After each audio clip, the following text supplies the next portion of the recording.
Halo kan, welcome back to my channel seputar liga-liga teknisi bagus. Oke kan, jadi di video kali ini saya ada sebuah ponsel Huawei Honor 10 Lite ya. Untuk kasus kerusakannya itu dia mengalami ghost touchscreen-nya ya, atau layar sentuhnya itu dia itu kalau disentuh itu dia itu pergerakannya random atau acak gitu ya. Terkadang kita ingin memencet di menu atau di bagian mana itu, di bagian tertentu malah munculnya bukan di bagian yang kita pencet ya, jadi dia random atau acak ya. Untuk kronologinya saya kurang paham juga karena pemiliknya tidak menceritakan kepada saya. Namun jika melihat secara fisik itu ada bagian yang retak di bagian kanan bawah, pojok kanan bawah, dan di bagian atas itu juga ada sedikit yang retak ya. Nah, ini adalah suku cadang atau spare part dari panel layar Huawei Honor 10 Lite ya, yang sudah saya siapkan untuk proses ya, untuk diganti ya ini LCD-nya ya. Jadi di video kali ini akan saya berikan tutorial tentang cara ganti LCD dan layar sentuh Huawei Honor 10 Lite ya. Ya, memang Huawei Honor 10 Lite-nya ini memang satu set ya untuk panel layarnya itu ya. Karena ya memang yang tersedia di area saya ini satu set ya, tidak ada touchscreen-nya saja atau tidak ada LCD-nya saja, dan saya juga lebih sering dan lebih suka untuk menggantinya satu set. Oke ya, jadi untuk mengganti panel layar dari Huawei Honor 10 Lite, untuk langkah pertama kita perlu membuka casing bagian belakang ya tentunya ya. Nah, untuk membuka casing bagian belakang ini saya skip yang bagian untuk pembloweran ya. Jadi sebelumnya ini saya lakukan pembloweran, jadi saya tembak dengan uap panas ya, agar daya rekat lemnya itu bisa sedikit melunak ya. Nah, jika sudah itu saya lanjut untuk menggunakan membuka dengan plastik ya. Jadi plastik opening tool itu berbahan mika tapi lentur ya, atau plastik berbahan lentur itu. Nah, itu untuk membuka. Nah, setelah kita berhasil membuka casing bagian belakang, itu kita akan dihadapkan dengan beberapa baut yang mengunci casing penutup mesin ya. Kita buka terlebih dahulu bautnya satu persatu menggunakan obeng standarnya Android ini ya. Jadi ini obeng yang biasa saya pakai untuk membuka ponsel-ponsel Android. Untuk matanya dia bermata plus, ukurannya 1,5 x 25 mm ya. Nah, ini jumlahnya juga cukup banyak ya. Kita kumpulkan terlebih dahulu satu persatu bautnya ya. Jangan sampai ada yang hilang ya, nanti karena kita akan gunakan kembali saat proses perakitan ya. Nah, selanjutnya jika kita sudah berhasil melepas bautnya ya, baut yang mengunci dari casing penutup mesin, lanjut ya kita untuk melepas atau mengangkat casing penutup mesinnya. Lalu kita akan dihadapkan atau kita akan melihat beberapa fleksibel yang terkoneksi ke bagian mainboard atau mesin. Kita lepas terlebih dahulu fleksibel yang utama, yaitu fleksibel baterai, lalu fleksibel fingerprint, dan selanjutnya ini fleksibel motherboard to subboard ya. Jadi fleksibel yang menghubungkan mesin atas dan mesin bawah. Selanjutnya jika sudah, kita lepas baterainya ya. Nah, ini baterainya sudah mudah sekali terangkat ya. Sepertinya ponsel ini memang sebelumnya sudah pernah dibongkar ya. Nah, ini ada plastik yang ini plastiknya baterai ya. Ini kita angkat juga ya. Jadi ini nanti plastiknya akan kita gunakan lagi ya, karena masih lumayan ya untuk dipakai kembali. Nah, ini ya kita angkat pelan-pelan, kita tarik pelan-pelan ya. Nanti kita rapikan kembali ke bagian baterainya ya. Ya, ini ya, ini adalah plastik baterainya. Seperti di baterai-baterai merek Oppo, Vivo itu juga ada plastiknya seperti ini ya. Ini Huawei pun juga ada. Nah, ini saya rapikan dulu ya ke bagian baterainya ya, agar nanti saat proses pemasangan itu kita tinggal pasang saja ya, tanpa perlu kita rapikan kembali ya. Jadi biar cepat ya, biar efisiensi waktu juga ya.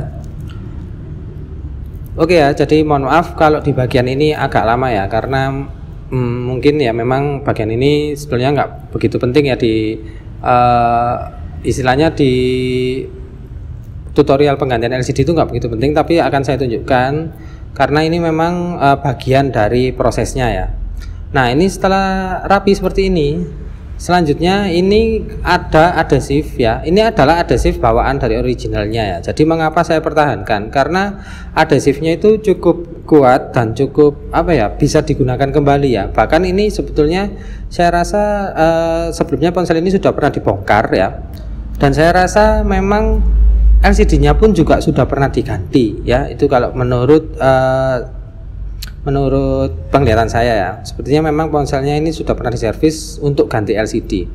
Nah, oke ya, jika sudah kita rapikan lem-lemnya baterai tadi ya, adhesif baterai itu sudah kita rapikan, kita lanjut ya. Ini kita bongkar atau kita buka bagian panel LCD-nya ya. Nah, di sini saya tidak menggunakan bantuan blower ya.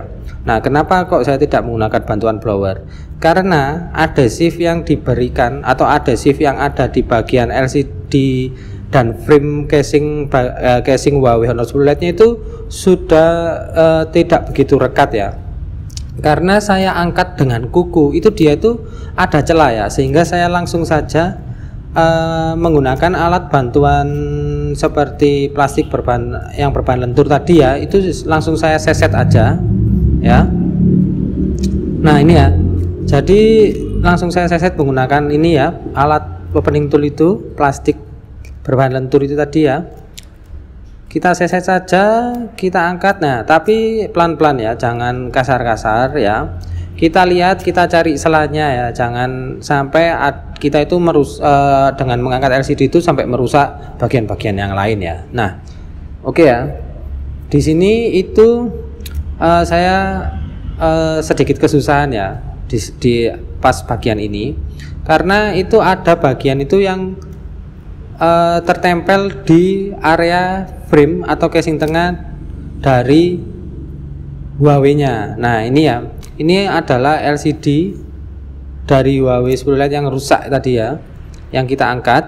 Itu nggak tahu ya, ini cara berpikirnya teknisinya itu gimana ya, kok yang dikasih lem itu di bagian tengah itu ya. Ya mungkin karena saking kecilnya frame bagian pinggirnya itu untuk menopang LCD, dia akhirnya dikasih dikasih lemnya itu di bagian yang tengah.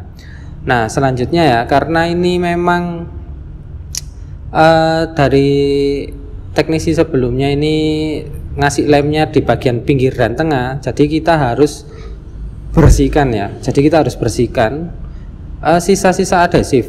Yang jelas ini adalah dia menggunakan lem T7000 juga ya. Nah, untuk membersihkannya ini saya menggunakan bantuan pinset ya. Jadi buat teman-teman atau agan-agan yang ingin membersihkan, silakan mau pakai pinset boleh, mau pakai cutter boleh, mau pakai pinset bengkok seperti saya ini boleh. Yang penting apa? Yang penting itu jangan sampai merusak ya, jangan sampai merusak casing-casing yang berbahan plastik. Nah, kalau casing-casing yang berbahan metal seperti yang saya kerok sekarang ini ya, menggunakan cutter nggak masalah ya kan, karena dia bahannya sedikit kuat, metal ya. Tapi kalau yang frame yang di bagian pinggir itu kan bahannya plastik. Nah, itu kita perlu hati-hati, jangan sampai dia merusak ya. Nah, sebetulnya untuk membersihkan lem ini itu sangat lama ya durasinya, tapi saya percepat aja, saya cut saja ya untuk menyingkat durasi ya. Pada intinya bersihkan semua sisa-sisa adhesifnya hingga bersih ya, menggunakan bantuan seperti cutter maupun pinset boleh ya, yang penting jangan merusak bagian casingnya. Setelah itu saya lanjutkan saja ya untuk menyingkat durasi. Ini untuk mempersiapkan LCD yang baru ya. Jadi panel yang baru kita siapkan. Nah, panel yang baru ini kita perlu melepas beberapa segel ya. Nah, untuk beberapa segelnya ini ya memang karena karena sebelumnya sudah saya coba juga, sudah saya tes bahwa panel LCD-nya ini baik-baik saja. Oh ya, juga ada bagian yang saya cut ya. Jadi gini, untuk agan-agan yang mau ganti sendiri, oke silakan, tapi jangan sampai merusak segelnya dulu. Karena jika terjadi sesuatu, maksudnya ada fungsional dari panel layar yang baru itu tidak berfungsi dengan baik, agan-agan itu bisa mereturkan atau bisa menggaransikan ya ke pihak penjual dari spare partnya. Nah, pastikan bahwa agan-agan beli spare part itu mendapatkan garansi ya kalau panel layar ya, karena kalau panel layar itu pasti harusnya ada garansi. Nah, kebetulan di sini juga saya ada beberapa skin video yang saya cut ya, yaitu tadi ya, karena untuk menyingkat durasi waktu. LCD yang pertama yang saya tunjukkan di awal-awal tadi itu, panel LCD yang baru itu kondisinya tidak presisi. Akhirnya ini saya tukarkan ya. Jadi ini adalah panel yang lain lagi di awal-awal video tadi ya, bukan panel yang di awal video. Ini sudah lain lagi ya panelnya ya. Nah, karena saya mendapati kondisi panel yang kurang baik, akhirnya saya garansikan, saya minta tukar, saya cari yang presisi. Nah, oke ya, ini sudah saya siapkan panel yang baru ya, sudah saya bersihkan dari semua segel-segel dan sudah saya pastikan fungsionalnya itu baik-baik saja ya. Jadi saya berani untuk melepas segelnya. Nah, selanjutnya ini saya akan tambahkan lem T7000 ya, untuk memasang panel LCD ke bagian casing tengah atau framenya ya. Nah, ini saya menggunakan lem T7000. Kalau teman-teman punyanya atau akan punya lemnya itu cuman B7000 atau cuman T5000 nggak masalah ya. Soalnya yang penting itu lemnya itu sejenis seperti T7000 ini ya kalau kering ya. Jadi kalau keringnya itu dia tuh lunak ya, lunak tapi kuat gitu ya. Jadi lunak molor gitu ya dia. Kayak semacam lem Castrol gitu ya. Cuman bedanya antara T7000 dan B7000 itu hanyalah perbedaan warna ya. Nah, di sini saya tambahkan lem T7000 secukupnya ya, tidak terlalu banyak, tidak terlalu sedikit juga. Jadi secukupnya agar nanti ya dia itu cukup kuat ya untuk menopang LCD-nya ya. Jadi untuk merekatkan LCD itu cukup kuat. Saya tambahkan secukupnya. Jika sudah, ini saya lakukan proses pasang ya panel LCD atau panel layar dari Huawei Honor 10 Lite-nya ini ke bagian casing tengah atau frame-nya ya. Jadi kita masukkan fleksibel ke lubang yang sudah disediakan di bagian frame-nya, lalu kita presisikan mulai dari pojok kanan bawah, pojok kiri bawah hingga pojok kanan atas dan pojok kiri atas ya. Nah, kita presisikan, kita tekan secara lembut ya, jangan terlalu ditekan terlalu keras, nanti malah retak lagi ya kalau ditekan terlalu keras. Jika ada lem T7000 yang meluber atau yang berlebihan, kita lap saja ya, kita bersihkan dengan tisu ya. Nah, setelah itu kita lanjut untuk memasang kabel fleksibel LCD-nya, kita koneksikan ke bagian konektor LCD yang ada di mesin ya. Kita pasang pelan-pelan ya, jika tidak bisa jangan dipaksa. Kalau dipaksa nanti konektornya jadi rusak ya, jadi bengkok atau jadi pecah ya. Jadi pelan-pelan aja. Kalau tidak bisa ya hati-hati sambil dilihat seperti ini ya. Maaf jika out of frame karena saya jadi memprioritaskan kehati-hatian itu tadi ya. Jadi maaf kalau out of frame ya. Jadi di luar layar maaf. Pokoknya yang penting itu kalian tuh jangan gegabah ya, untuk memasangnya jangan gegabah, jangan kasar ya, pelan-pelan aja. Kalau posisinya pas itu pasti akan terkoneksi dengan baik ya. Nah, setelah itu pasang fleksibel baterai dan fleksibel motherboard to support atau fleksibel yang menghubungkan mesin atas dan mesin bawah itu kita pasang semua. Kita tutup dengan casing penutup mesinnya ya. Lalu casing penutup mesinnya kita kunci dengan beberapa baut yang sudah kita kumpulkan atau sudah kita lepas di awal video tadi saat proses pembongkaran.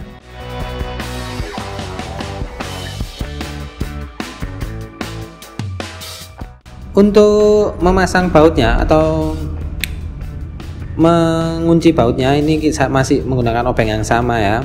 Jadi untuk memasang bautnya ini masih menggunakan obeng yang sama, yaitu obeng bermata plus atau bermata Philips. Ukurannya saya menggunakan ukuran ini 1,5 kali 25 mm ya. Oke ya, jika semua sudah terpasang, bautnya sudah terkunci dengan baik ya, sudah kita pasang dengan baik semua. Lalu kita tambahkan ya, untuk memasang back cover atau casing bagian belakang itu saya juga menggunakan lem T7000.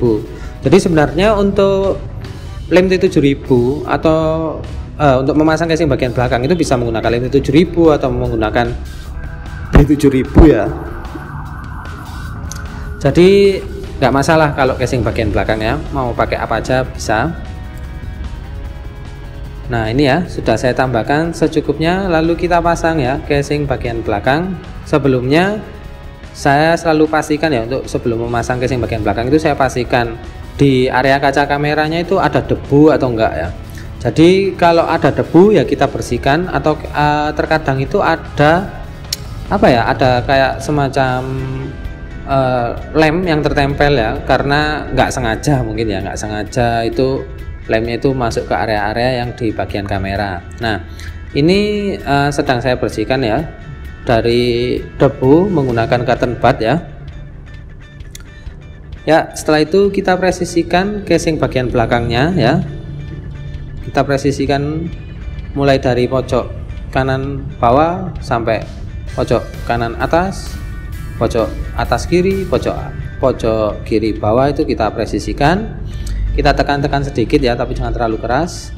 Nah ini sambil dinyalakan ya, ponsel Huawei Honor 10 Lite-nya sambil dinyalakan, sambil kita cek ya apakah ada kelebihan lem ya. Jika ada kelebihan lem ya kita bersihkan ya menggunakan tisu bisa, atau kita gosok-gosok ringan gitu juga, nanti lemnya juga bakalan rontok ya. Nah ini sudah masuk menu utama, akan saya lakukan pengecekan kembali ya. Jadi saya selalu melakukan double check atau pengecekan ulang untuk fungsional dari layar sentuh, LCD, kecerahan layar, itu kita cek satu persatu ya. Saya selalu melakukan itu sebelum saya berikan kepada pemilik ponselnya. Nah itu tadi sudah saya lakukan pengecekan fungsional ya, layar sentuhnya baik-baik saja dan sudah tidak mengalami ghost touch lagi ya. Nah sebagai langkah akhir ini untuk agar kepresisiannya lebih baik lagi, ini kan lemnya belum kering, ini saya karetin ya, jadi agar LCD nya itu tidak tergerak ya saat, jadi sebelum lemnya kering itu jadi LCD nya tetap bisa terpasang dengan baik gitu ya, jadi jangan sampai tergerak ke sana kemari ya. Oke ya, jadi sampai di sini dulu video tentang tutorial cara ganti LCD dan layar sentuh dari Huawei Honor 10 Lite. Sampai jumpa di video-video berikutnya, tentunya dalam kasus-kasus yang berbeda dan lebih menarik. Terima kasih, sampai jumpa dan salam teknisi bagus.